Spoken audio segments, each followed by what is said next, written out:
Cursos de Finanças Empresariais e de Gestão Financeira que ministro na Certform Escola de Formação Prática, os formandos perguntam-me frequentemente quais são os rácios de rendibilidade mais importantes. Bom, neste vídeo vou dar uma resposta a esta questão. Vou também calcular três rácios de rendibilidade através de um caso prático que vamos fazer. Quero começar por lhe agradecer o facto de estar a visualizar este vídeo. Sejam muito bem-vindos à Certform Escola de Formação Prática. Eu chamo Miguel Fragoso, sou economista e contabilista certificado e sou formador nas áreas da contabilidade, fiscalidade, finanças empresariais e gestão de negócios. Na Certform Escola de Formação Prática desenvolvemos atualmente um amplo conjunto de cursos na forma live streaming, ou seja, com sessões síncronas, sessões em tempo real. Para conhecer os cursos live streaming e as datas de início, bastará consultar o site certform.pt e assim ter acesso às datas de início dos próximos cursos ao longo das próximas semanas e dos próximos meses. Mas para conhecer os cursos em formação ministrada na forma e-learning, temos os cursos e-learning. Os cursos e-learning são realizados pelos formandos a partir da plataforma e-learning da Certform. Com sessões assíncronas, este tipo de formação permite fazer os cursos a partir de qualquer parte do mundo e de acordo com a disponibilidade, de acordo com o horário que entender, porque os cursos e-learning, a plataforma está disponível 24 horas por dia, 7 dias por semana. Quer seja e-learning, quer seja live streaming, os cursos podem ser feitos a partir de qualquer parte do mundo. Hoje vou falar sobre três indicadores, três rácios de rendibilidade. Mas antes de falar sobre os três indicadores, eu vou começar por dizer ou explicar o que é que significa, o que é um rácio de rendibilidade. Vamos consultar o manual da formação relativamente à matéria da elaboração do relatório económico e financeiro da empresa. Desenvolvo um amplo conjunto de indicadores, os quais, depois de serem calculados, têm de ser comparados com indicadores do setor onde a empresa se enquadra. A comparação é muito importante, mas de facto existem vários indicadores, vários rácios de rendibilidade. A rendibilidade bruta do volume de negócios, a rendibilidade operacional do volume de negócios, a rendibilidade líquida do volume de negócios, a rendibilidade operacional do ativo, denominado por ROA, a rendibilidade do capital próprio, entre outras medidas que nos permitem efetivamente avaliar o retorno ou a rendibilidade. Mas o que é que significa um indicador de rendibilidade? Já referi no início que muitas vezes os formandos perguntam: mas quais são os rácios de rendibilidade mais importantes? Bom, em termos gerais, tratando-se de um rácio, a rendibilidade pode ser definida como o montante de resultado gerado por cada euro de recursos utilizados na respectiva obtenção. Significa que num rácio de rendibilidade, e um rácio é um quociente, o numerador compreende uma medida do resultado do período. Podemos ter, por exemplo, no numerador um EBIT, um resultado líquido, um NOPAT ou um resultado operacional antes ou líquido do imposto, Net Operating Profit After Taxes, depois do imposto. E temos no denominador uma medida desses recursos, o ativo, capital próprio, capitais investidos. Numerador, um resultado do período. Denominador, uma medida desses recursos. E quando se pergunta quais são os rácios de rendibilidade mais importante, a verdade é que não existe um único rácio de rendibilidade que seja o mais importante para todas as empresas. A importância de cada rácio depende de vários fatores, como o setor de atividade da empresa, a sua estrutura de capitais e os objetivos específicos. Neste vídeo eu vou falar sobre três rácios que são efetivamente muito importantes. Falar sobre a rendibilidade dos capitais próprios, conhecido pelo Return on Equity em inglês, a rendibilidade operacional do ativo, o Return on Assets, e vou também fazer uma abordagem à rendibilidade dos capitais investidos, ou o Return on Invested Capital. Vamos falar sobre estes três indicadores de rendibilidade que são efetivamente também muito importantes. E vamos fazer um caso prático. Eu vou começar por explicar o que significam os indicadores e depois vamos aplicar isto a um caso prático. Bom, o que é que significa a rendibilidade dos capitais próprios? Calcular a rendibilidade dos capitais próprios baseia-se em ter no numerador o resultado líquido e no denominador o capital próprio. Lá está, conforme eu explicava, no numerador uma medida do resultado do período, e desta vez é o resultado líquido, e no denominador uma medida desses recursos, neste caso é o capital próprio. Se dividir o resultado líquido pelo capital próprio e se multiplicar por 100, para ter isto em termos percentuais, eu tenho a chamada rendibilidade do capital próprio. Ela é conhecida pelo Return on Equity, em inglês, e mede a rentabilidade que uma empresa gera para os acionistas ou sócios com base no capital próprio. E sabemos que o capital próprio é a situação líquida, refere-se ao ativo menos o passivo.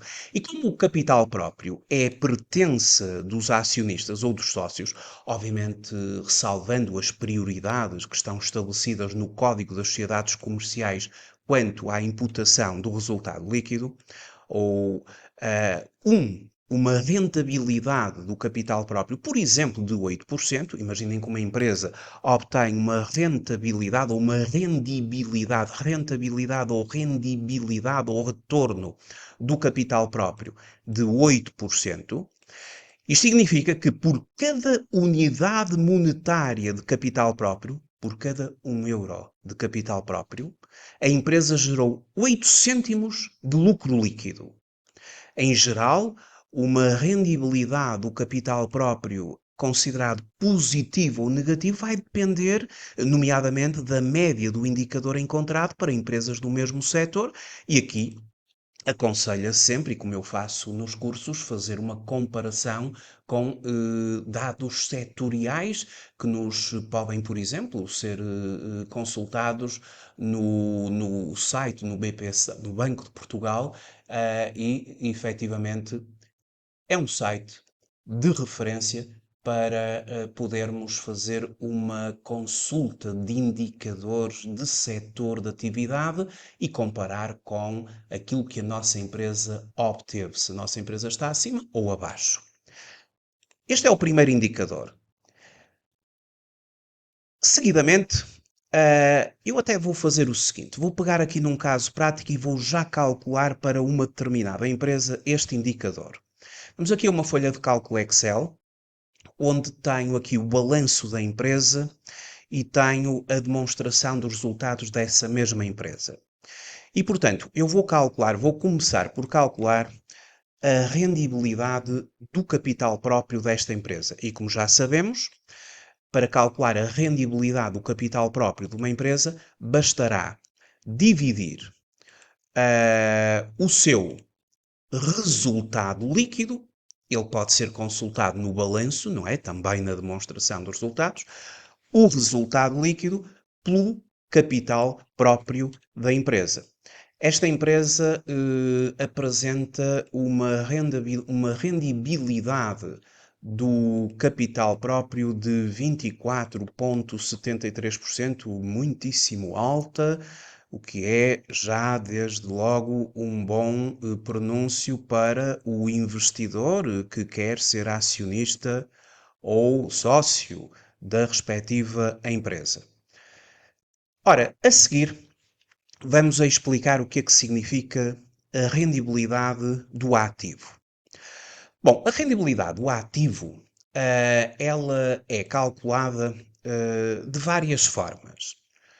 De qualquer maneira, eu aqui, neste vídeo, vou usar uma das formas de cálculo da rendibilidade do ativo, que é a rendibilidade operacional do ativo, onde se usa como resultado contabilístico o EBIT, e que aqui é o numerador, e o denominador o ativo. E, portanto, o que é este indicador, dividindo o EBIT pelo ativo, a rendibilidade operacional do ativo?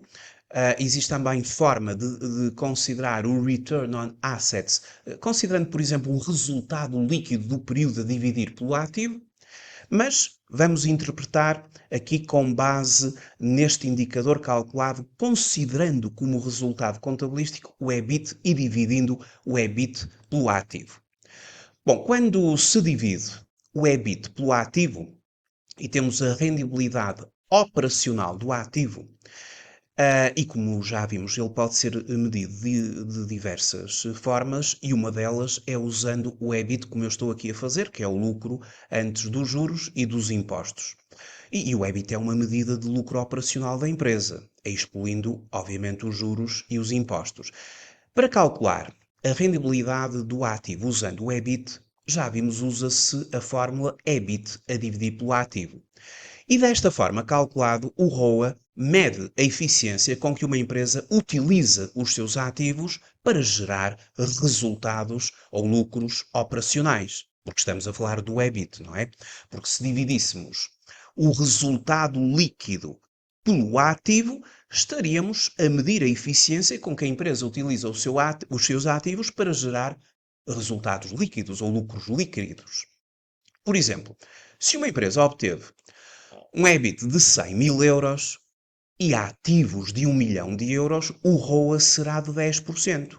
E o que é que significa um ROA de 10%?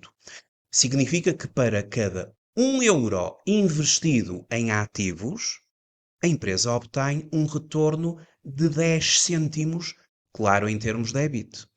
E é sempre recomendável, como eu já disse, comparar o ROA da empresa com empresas dentro do mesmo setor, porque estas compartilham, digamos que, uma mesma base de ativos. Então vamos aqui ao nosso caso prático e vamos calcular o ROA desta empresa. Dividindo, ou começando por dividir o EBIT está na demonstração dos resultados, dividindo o EBIT pelo ativo da empresa, o qual está no balanço.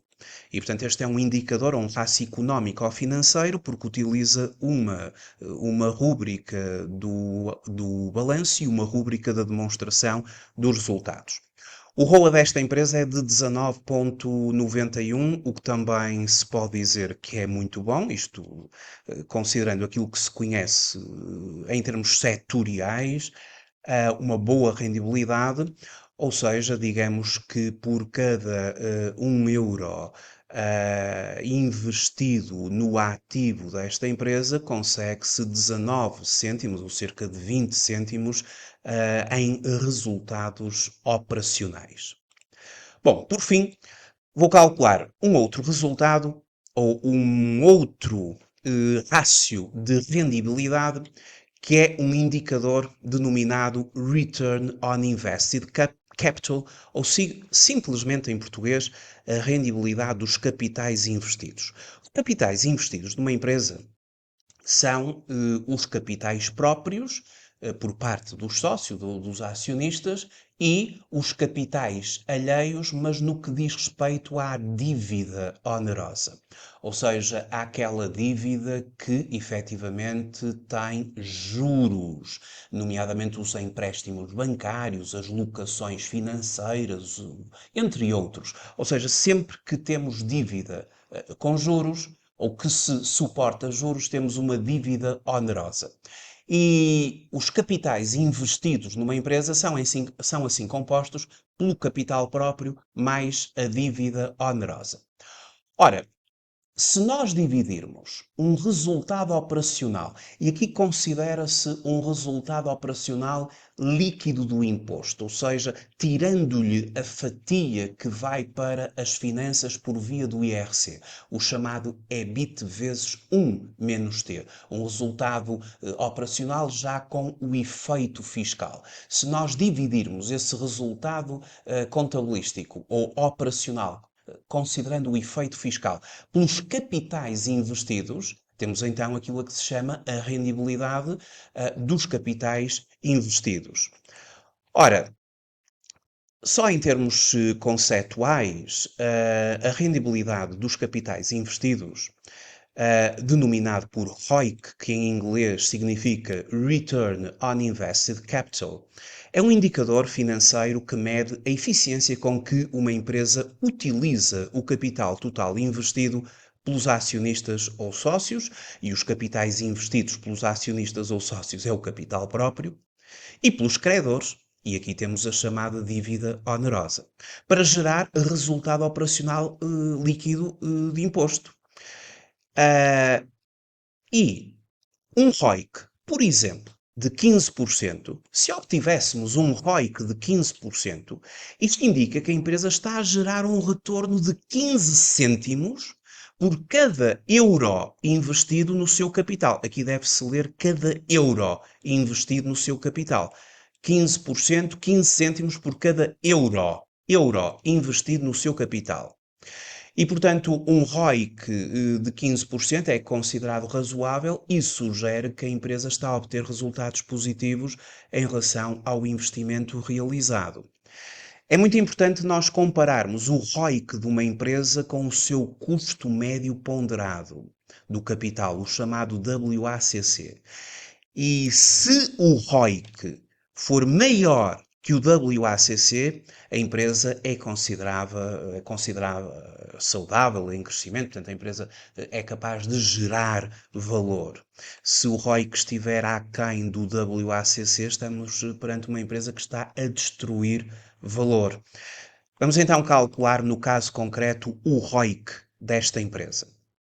Dividindo o EBIT vezes 1 menos T, o EBIT vezes 1 menos a taxa efetiva do imposto, que já está aqui calculado, são 629.916,25, vamos dividir pelos chamados capitais investidos. Eu já tenho aqui que os capitais investidos são compostos pelo capital próprio desta empresa, mais a dívida onerosa. Aquela dívida, aquele passivo sobre o qual recai juros. E temos os tais 15%, ou à volta de 15%, que eu acabei agora de explicar. Portanto, isto significa que por cada euro investido nos capitais desta empresa, investimento em capitais desta empresa, quer seja pela via de capitais próprios, quer seja pela via de capitais alheios, onerosos, geram-se 15 cêntimos aproximadamente de resultados operacionais líquidos de imposto. Este é um indicador que se deve comparar com o custo médio ponderado do capital da empresa. Entretanto, eu calculei para esta empresa o custo médio ponderado do capital, fazendo aqui uma média daquilo que é o custo da dívida da empresa e o custo do capital próprio. O custo do capital próprio foi aqui calculado através do modelo CAPM, que num vídeo anterior a este eu expliquei, quando estive a falar sobre o EVA, como é que se calcula o WACC e como se calcula o custo do capital próprio da empresa através do CAPM. A verdade é que, fazendo aqui a média do custo do capital próprio e do custo do capital alheio, considerando o peso que o capital próprio tem no total dos capitais investidos e o peso que a dívida tem no total dos capitais investidos, o WACC ele vai ser o custo do capital próprio, que aqui é 9,7 nesta empresa, vezes o peso que o capital próprio tem em relação às origens, o capital próprio mais a dívida, mais o custo da dívida desta empresa, considerando ali a alíquota tributária, porque os juros são fiscalmente aceitos, vezes a dívida sobre o total da dívida mais o capital próprio, esta empresa apresenta um WACC de 7,14.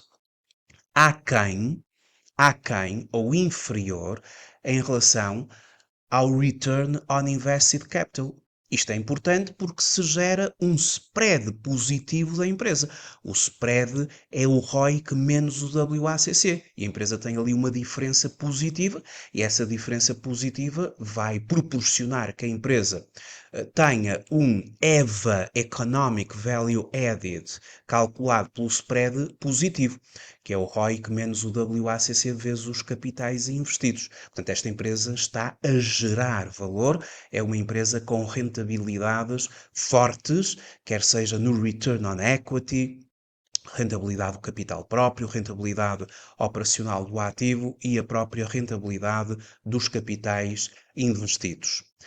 Efetivamente, é extremamente importante que a empresa, quando está a calcular o ROIC, chegue a um ROIC superior ao WACC, porque desta forma estamos efetivamente a gerar valor e não a destruir valor, caso o ROIC fosse inferior ao WACC. Muito obrigado por ter visualizado este vídeo. Até uma próxima oportunidade. Até breve.